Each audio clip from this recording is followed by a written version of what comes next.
I was at a lovely dinner party the other night, and somebody posed this question to the table. They said, "Can you remember a moment when you were really happy at work?" And it was quite beautiful. So I'll start by telling you mine, but um, it was also an important opening, I think, and it was very revealing in so many ways. So when we start the question period, I'll invite you, if you wish, to share your really, really happy moment at work.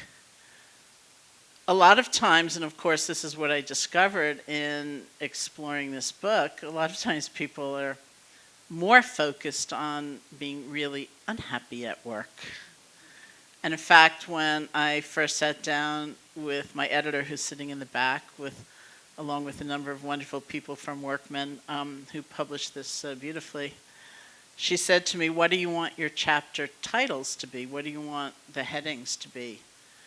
And I said, "Oh, how about burnout, meaninglessness, moral wounds, something else along those lines." And she looked a little alarmed, maybe a lot alarmed. And she said, "How about resiliency and meaning and integrity?" And I said, "Oh, right." And of course, they're both true. We need to acknowledge the difficulty, and we also need to understand the sense of possibility that is inherent even in that kind of difficulty. So they say that the greatest predictor of happiness at work is a sense of meaning. And that is not necessarily what we find in our job description. We may not feel that our work itself is the most meaningful, the most magnificent contribution to the well-being of the planet, so mission-driven. But that sense of meaning can be something that we bring to the job, not necessarily what we find from the job. And that ability to transform our relationship to what is, to see our work, whether we work at home or we work outside the home, to see that as a place where we're learning, we're growing, we're changing. The best of us can come out. We can be deepening compassion. We can be much more present. That's what actually makes us happy. So the other night at dinner, when I went first in talking about my really happy memory at work, and my work, of course, is teaching.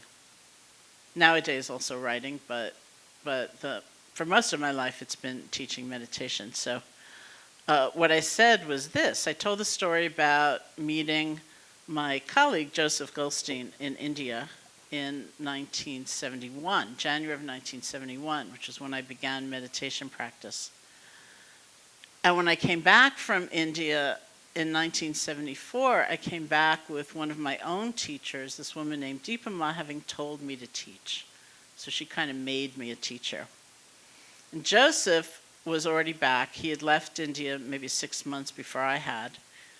And he was teaching. It was the first summer session of Naropa Institute in Boulder, Colorado. And he was Ram Dass's teaching assistant. Ram Dass had like this mega class of about 1,000 people, and Joseph was teaching a little meditation subgroup of that big class. And he was so popular that he was asked to stay on for the second session of that summer. So my joke, although it's absolutely true, is that amongst this group of friends who'd all met up in India, Joseph was the first one back, and he was the only one with a job and an apartment, so we all went to Boulder. And we moved into Joseph's one-bedroom apartment. And if you know Joseph well, you know how funny that is, because he's extremely meticulous.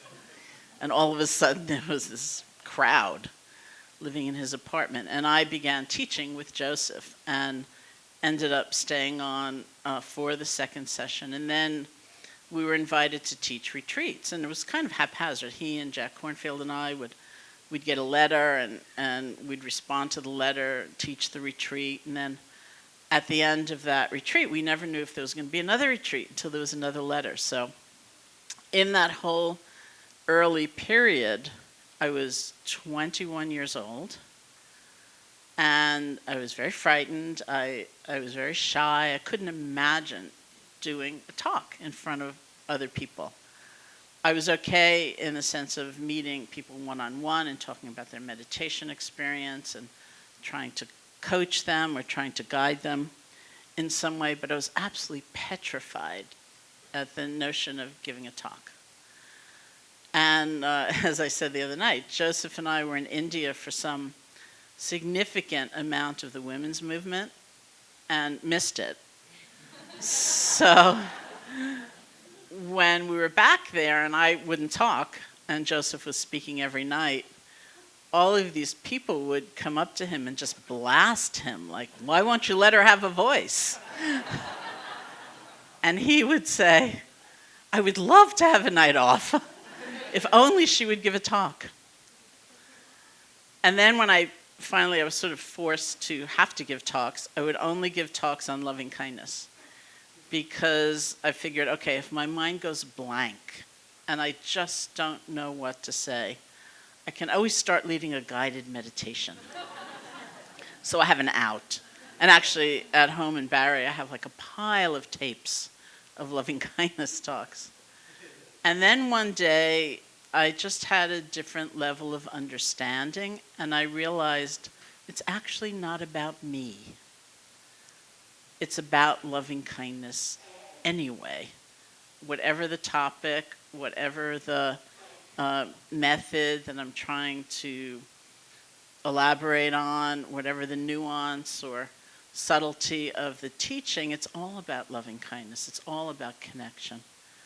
It's all about somehow helping instill some confidence in others that they too, which I really believe, and even believed then, they too had the ability, the capacity, the potential to grow and change and be free and be happy. So that was my happiest memory.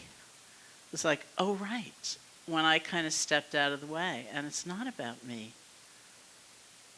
And in some ways I kind of had a similar experience about writing books. In 1995, my first book called Loving Kindness came out, and before then, I think every one of my colleagues had several books, and I never thought I could do it. And then one day, I stepped out of the way, and I began to write. So I think about that kind of moment, which isn't necessarily about praise from others or accolades or some kind of prize, although it might be, where something gets invested in the work that's so different, and we realize, oh yeah, this is not just getting through the day, and this is not just accumulating the hours, and this is not just earning a wage. This is really something about my deepest values. Even if the job description is kind of meager or petty, or it's not the job of our dreams, still, when we really show up and we're really different,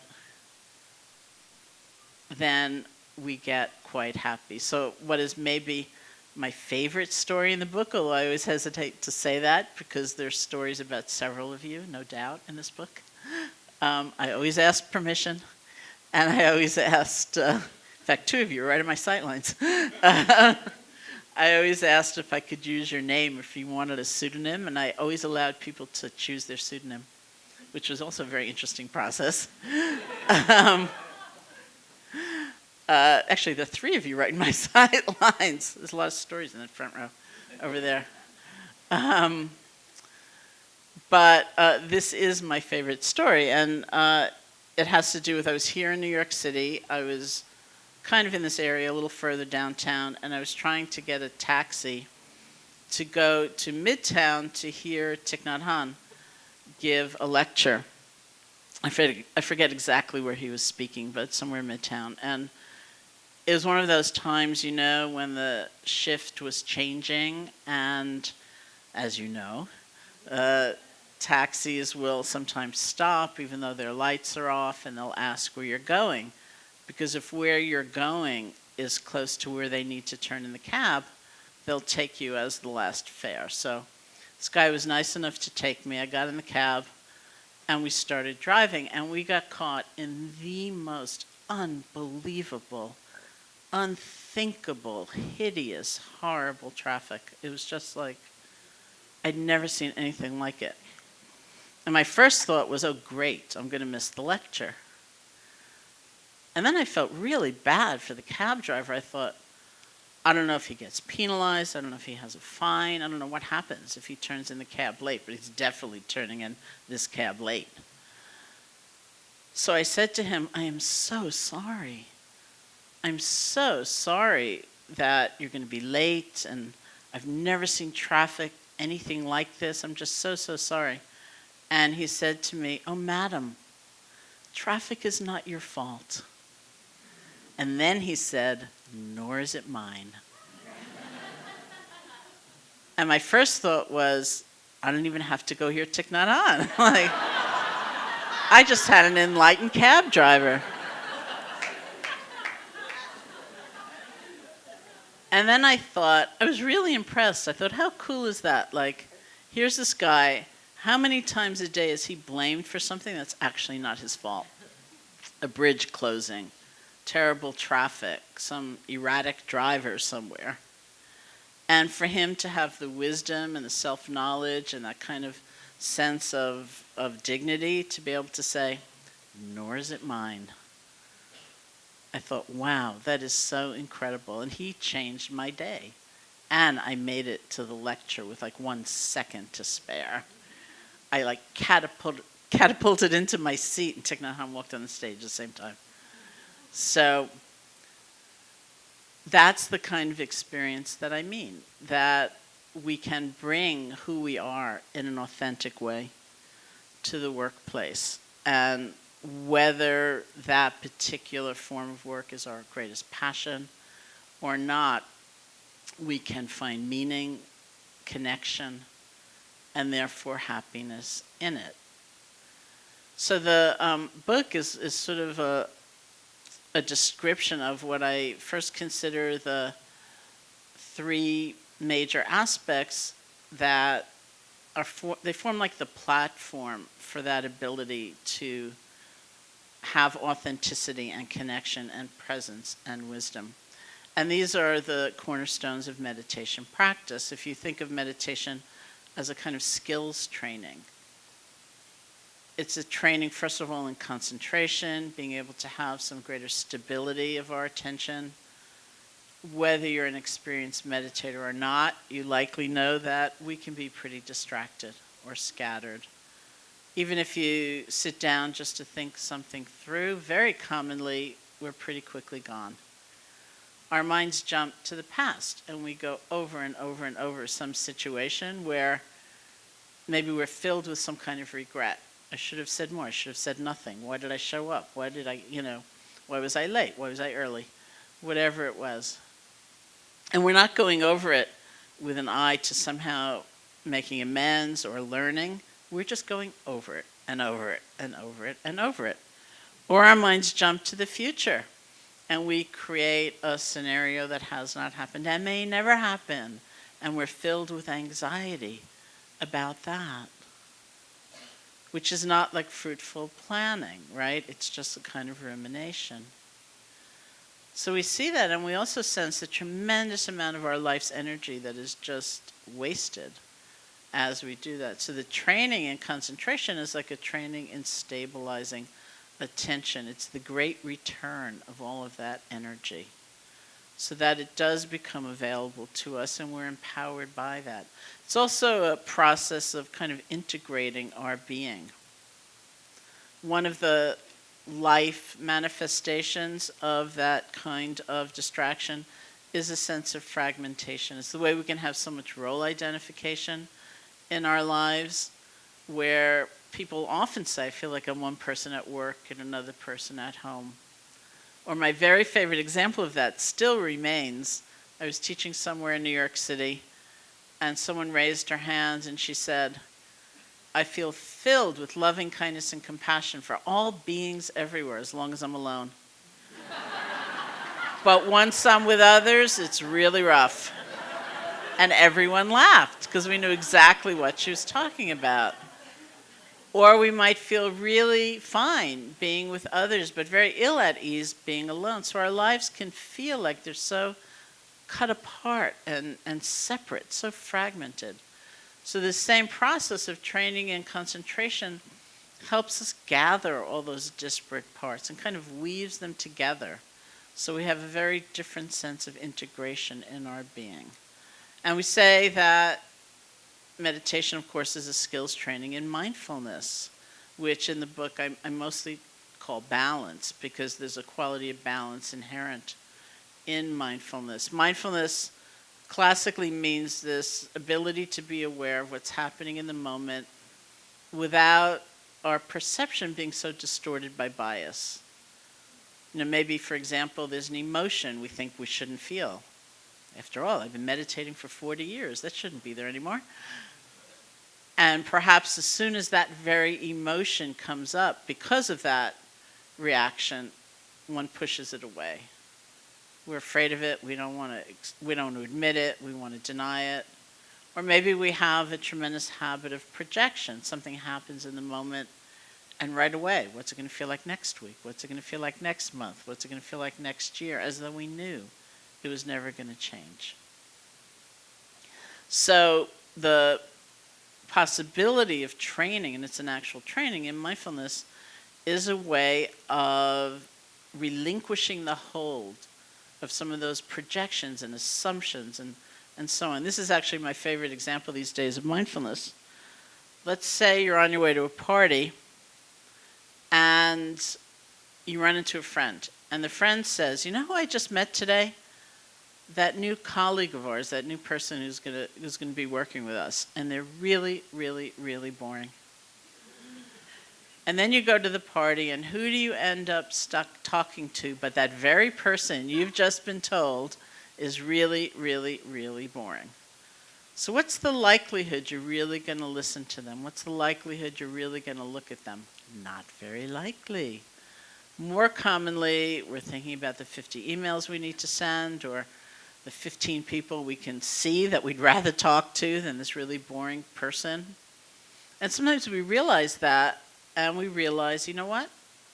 I don't even know for myself that they're really boring. This has just been put into my head by someone else. So why hold on to that assumption? Why hold on to that lens? How about really looking at them? How about really listening to them?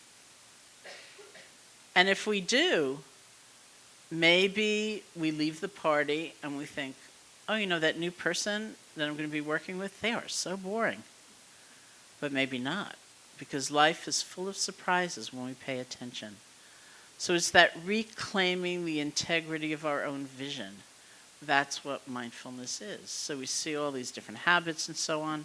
We learn to let them go a little bit so that we can be more directly connected to what is. And that's a great platform in meditation. And then the third of the skills training aspects is compassion. And this is a very funny thing, because in the West, the idea that we train in compassion sounds so cold and mechanistic. It's kind of nasty in a way, as though we're going to be pretentious and we're going to be hypocritical and so on. But really, like in Eastern psychology or Buddhist psychology, absolutely compassion is something we train in, because compassion rests on how we pay attention. And we know attention can be trained, absolutely. And so compassion will follow. So think about that stranger at the party.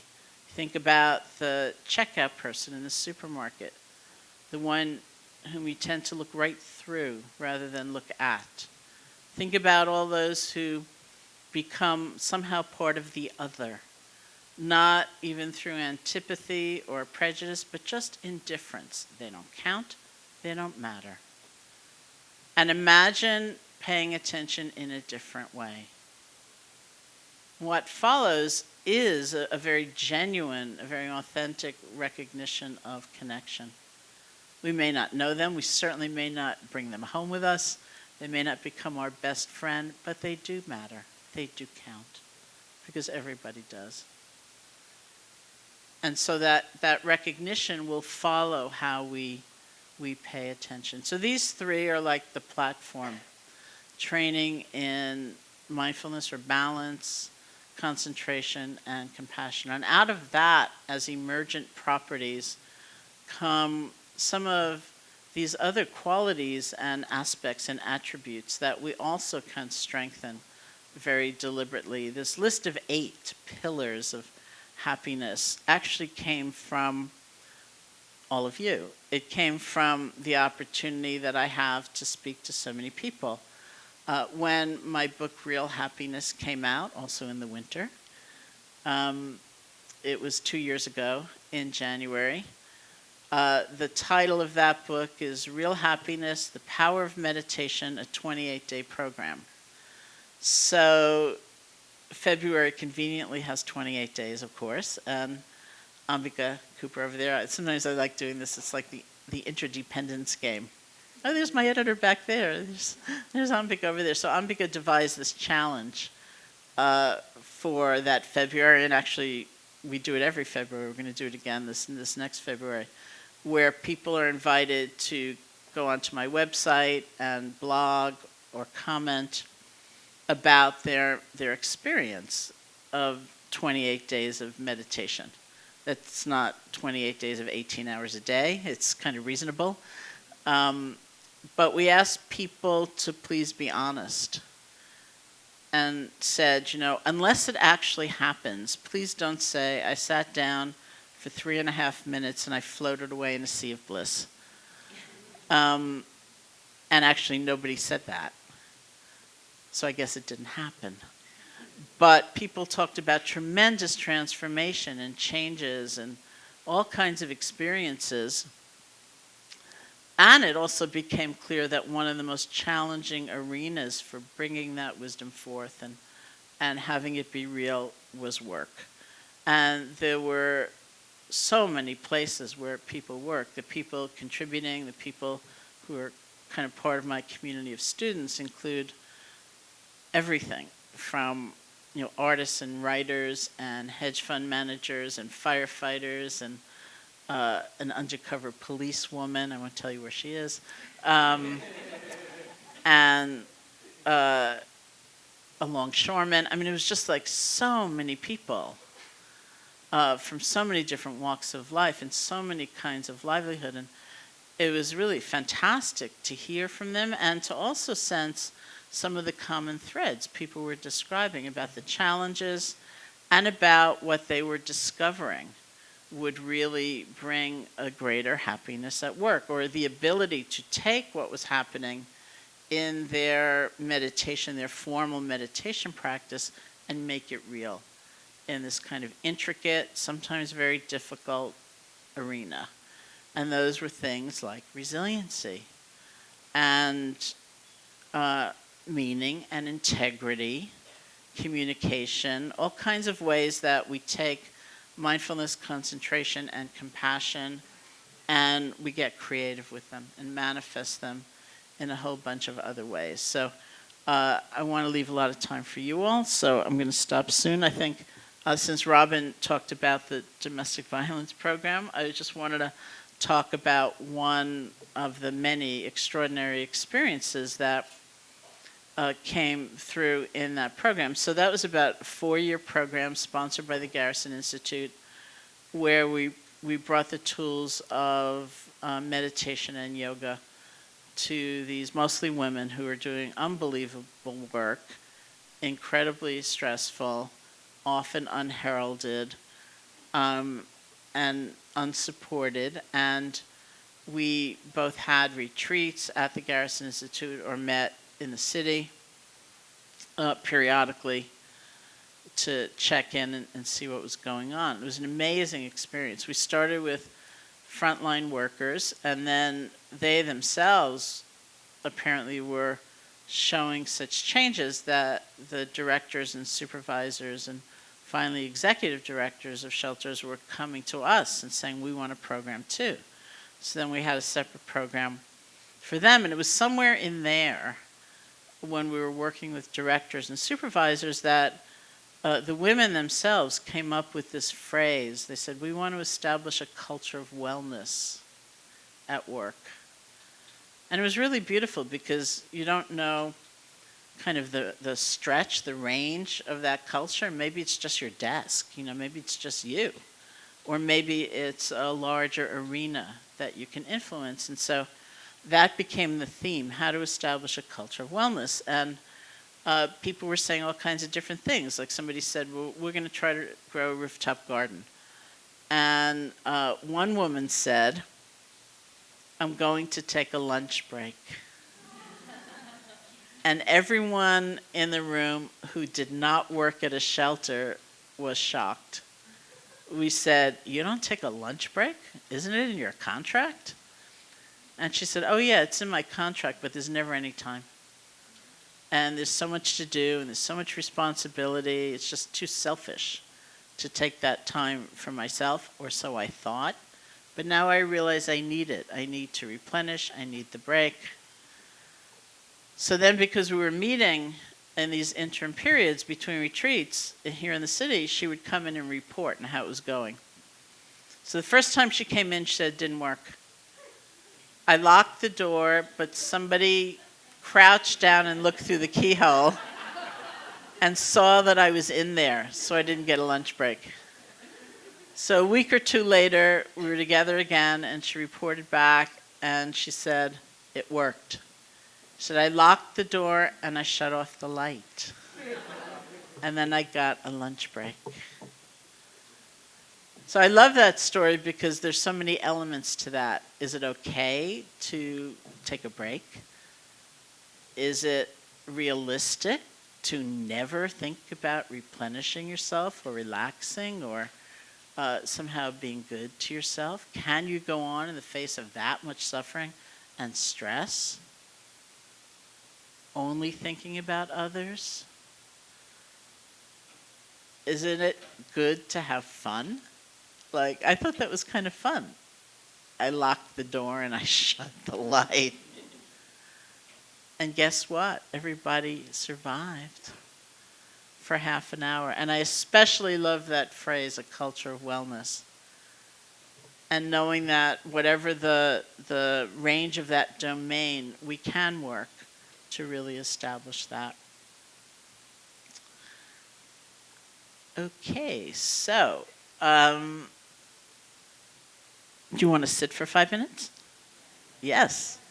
Why don't we sit for 5 minutes and then we'll open up questions and you can start, if you like, talking about your happiest moment at work. Okay, so if you want to just sit comfortably.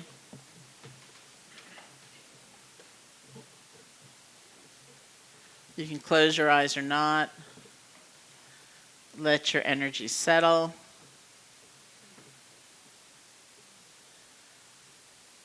And especially for thinking about something like the workplace, I really like just that fundamental training in being aware of your breath.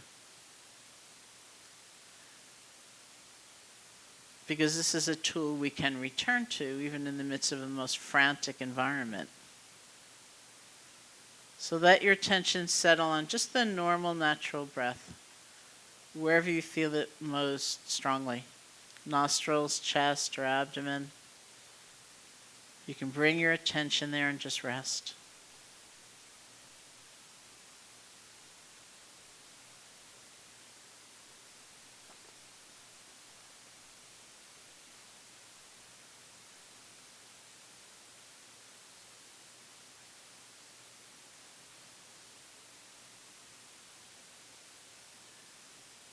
You can let the sounds be there, or images, or sensations, whatever else might arise.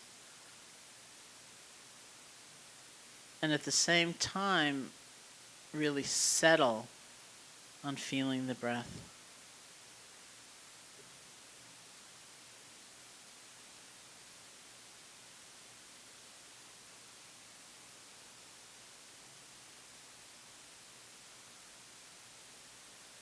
And if your attention wanders, you get really lost, you get lost in thought, or you fall asleep, don't worry about it.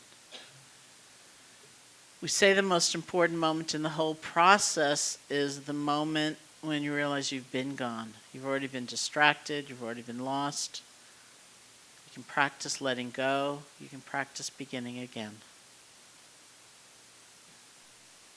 And when you feel ready, you can open your eyes.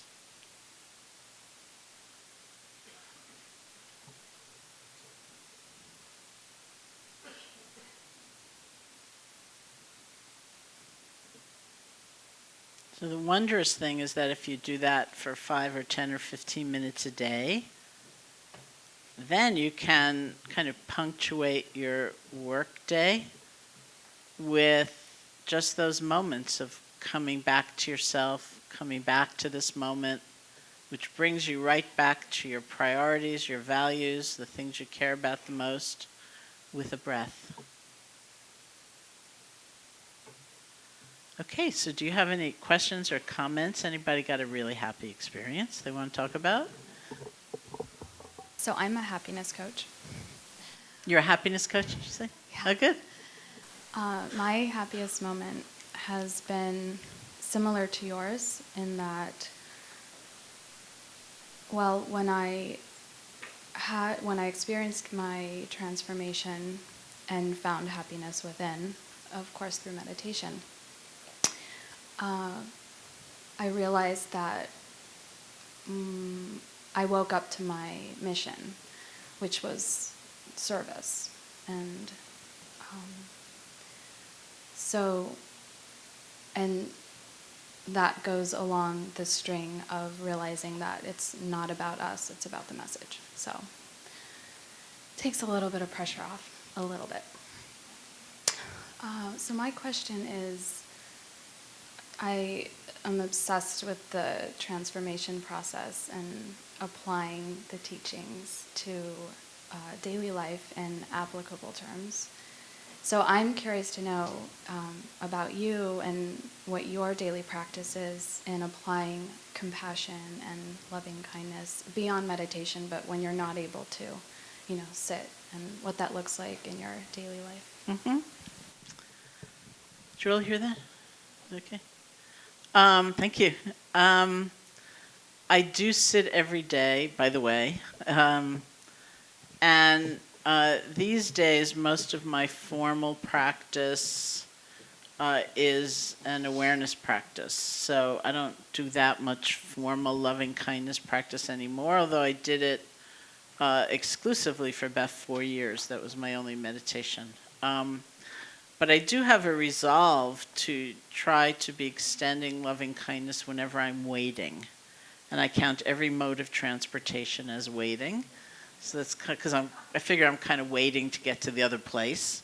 So when I'm walking down the streets of New York, every airplane, every taxi, whatever it is, rather than fretting about what I'm going to say or what's going to happen when I get to wherever, or just kind of if I'm actually literally waiting in a waiting room somewhere rather than doing something I'm not that interested actually in doing, but I just want to fill up the time, like reading something I don't really care about, I actually do loving kindness meditation as a silent meditation. And I find it kind of really extraordinary because that brings me to what is really at the essence of that, which is paying attention. Rather than seeing people as impediments. You're in my way. I need you to move faster, or whatever it might be. There's a very different sense. Instead of that intense construct of self and other and us and them, I have much more of a sense through that practice of existing in kind of we consciousness, and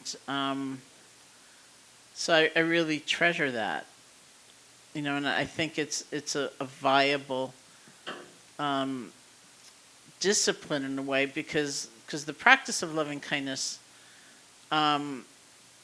unlike some meditation practices, which are really about trying to be more clearly with what actually is, the practice of loving kindness is like a stretch. It's realizing that we may well have certain habits or certain ways of being that we're awfully accustomed to, and that if we want to simply experiment with or explore other ways of being, it's going to take a kind of intentionality. But that doesn't mean a forced or phony intentionality. It means being willing to experiment. Like, okay, I mean, sometimes the example I use is I grew up in New York City. I grew up in Washington Heights. And as I grew up, just the kind of more I developed is that you get into an elevator, you don't look at anybody, you don't talk to anybody, you don't smile at anybody, you kind of spin around really fast and you stare at the door. And if you're lucky, there's some numbers that are lighting up, so you have something nicer to look at. So I still do that. I'm like that. And every once in a while, someone in an elevator here in New York City will strike up a conversation with me. And even all these years later, my first visceral reaction is, what do you want? And then I remember, it's not going to cost you anything to talk to them. Maybe they have no one else to talk to, right? Why not be here? So I see that as the consequence of that kind of practice. I have a reaction. We have all kinds of reactions that are just habitual, but you can see it, you can let go of it, you can stretch, right, to include rather than exclude. I tell that story sometimes. I told it last in Madison, Wisconsin, and everyone looked at me like I was insane, really, I think, how unfriendly are you, And then, this is really true, I told them I was teaching somewhere, and then we took a lunch break, and then I got back in the elevator after lunch to go back up, and some of the retreatants got in the elevator with me, and they started talking to me, and then they said, oh, excuse me, we know you don't like that. And I said, no, it's fine, it doesn't matter.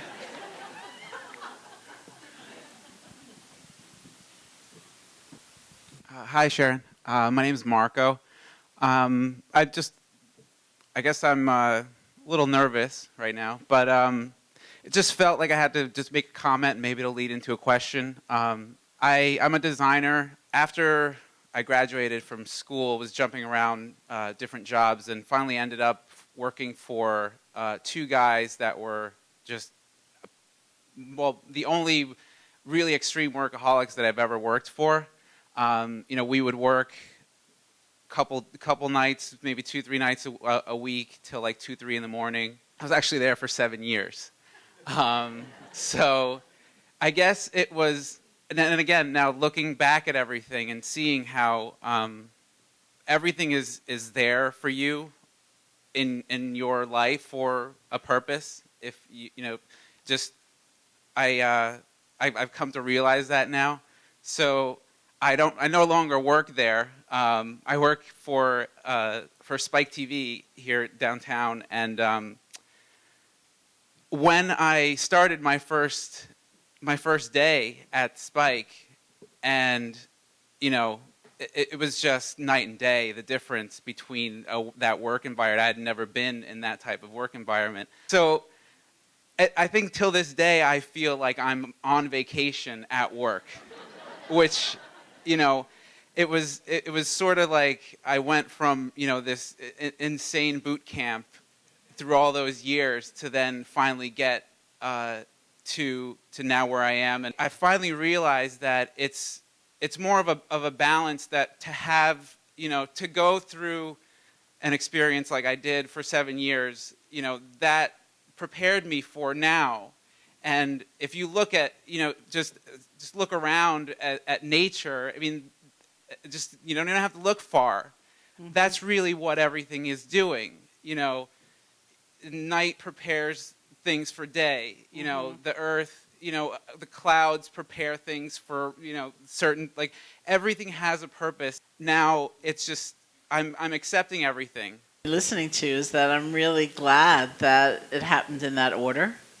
Yeah. That you didn't start at the really mellow place and have that experience, and then suddenly find yourself in this stringent, demanding, kind of tense environment. So that was my first thought, was kind of gratitude for you, for your situation, that it happened in just that way. So lucky you.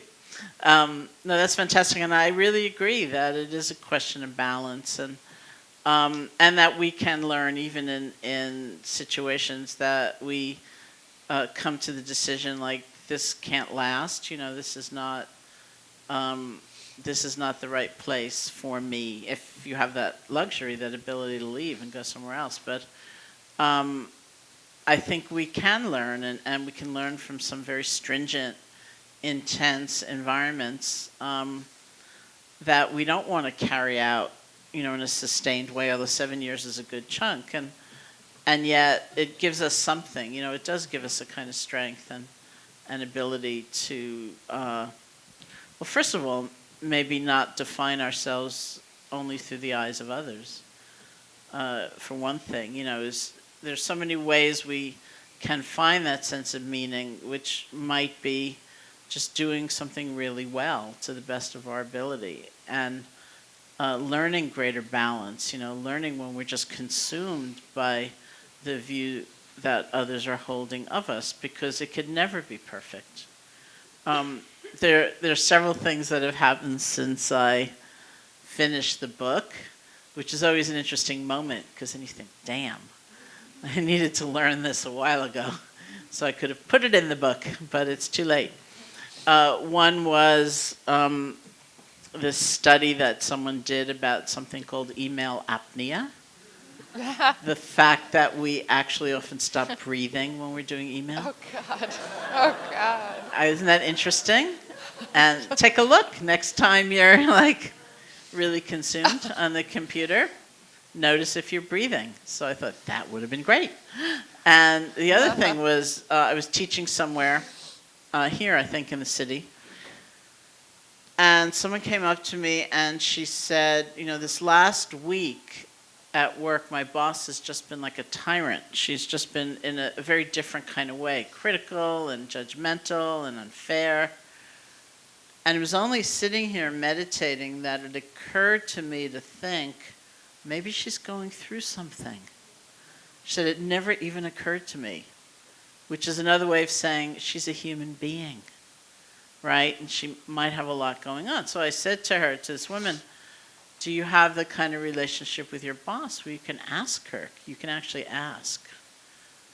And she said, actually I do have that kind of relationship. But I just thought that was very interesting that, we can so easily feel just completely defined by the view of somebody else, especially if they're like a boss, and that we forget we're also all human beings in this situation together. So there's a lot that we can learn even in these very difficult circumstances. Hi. What you were just saying reminded me of a similar thing that I went through. I teach English as a second language. And this happened not with a boss, but with a student. So one student who I like very much was always very attentive and right there. And then all of a sudden, she wasn't. And I thought, the first place that I went, because of my own insecurities, was, oh, she's getting bored with my class. She wants to move on to a different class.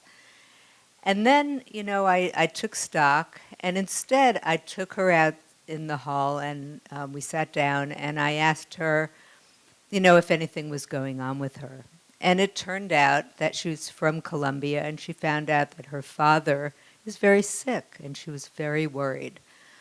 So I listened to her, and then I said to her, would you like a hug? And, she said, yes, I really would like a hug. So I gave her a hug, and then I let go, and she was not ready to let go, so I gave her more of a hug, and we stayed like that for a little while. And then when she was leaving, people come and go out of the class, the thing that she remembered the most about the class and was the most meaningful to her was that hug. Mm-hmm. That's great. Thank you. Actually, there are a few things I have sometimes thought I wish I could have done with my life. One was to teach English as a second language, and the other was to be a journalist. So, thus far, neither has happened. Okay, maybe last question. Hi, thank you for writing this book. I'm here with two colleagues, and we can't wait to read it and share it in our Thank you. workplace. So perhaps you cover my question in this book, but I wanted to know if you could say a bit about what would be a compassionate or mindful way to approach or interact with a colleague who we feel is wrong in a dispute. Because, as I'm sure we all experience in our workplaces, we have problems to solve, tasks to complete, and it's very easy to get wedded to this idea that we are right in a situation and another person is wrong or obstructing us, obstructing progress. So what is a compassionate or mindful way to be in that kind of situation? Okay, so there are two aspects to that. One is we always suggest you try to look at your intention or motivation before you say something, before you do something. And that's why there's so many exercises that are really about a pause, giving a moment's break. You know, so maybe like you want to write out the email and not press send quite yet. You know, take that pause, and in that pause, pay attention to where you're coming from. It's like asking yourself, in a way, what is it I most want to see as the outcome of this interaction? Do I want to be seen as right? Do I want to be helpful? Do I actually want to be harmful? Do I want to come to some kind of resolution? Do I just want to isolate that person? You know, it could be anything. But we need the pause so that we don't rush headlong into action. And so that's why we use things like the breath and, you know, don't press send right away on the email, or even the exercise, don't pick up the phone on the first ring, let it ring 3 times and breathe, because it just gives us some space to come back to ourselves. And it's very important to understand our motivation, because a lot will come from that. And then I think there are just some skills of communication that are based on trying to be more mindful, even though it's really tempting, for example, to say something like you're an idiot. You know, both that's too global to be useful. It's like the person is not getting the information that they may need to try not to be an idiot, right? It's more useful, you know, in giving feedback to say, because you turned in that memo 3 days late, I couldn't go on vacation, or whatever it was. You know, so we learn skills of communication around specificity. And even though it's a little formulaic, so it always feels a little funny to say it, really using I language. I once went to a Dalai Lama lecture, I think it was in Seattle. Ooh. And he was talking, and I was practically rolling on the floor with laughter, because what he was saying was things like, perhaps it's not so skillful to say it's warm in the room, because maybe not everyone is feeling warm. Perhaps it's more skillful to say, I am feeling warm. And I thought, oh my God, he sounds like every communications coach from California I've ever heard. You know, use I language, don't use you language. And I thought, who's he been talking to? And then I thought I was probably talking to some communication coaches from California, because he talks to all kinds of people. But as formulaic or cliched as it can seem, it actually has a kind of truth to it, doesn't it? It's like if you go to the movies with a friend and you walk out together and the friend says, that was the best movie ever made.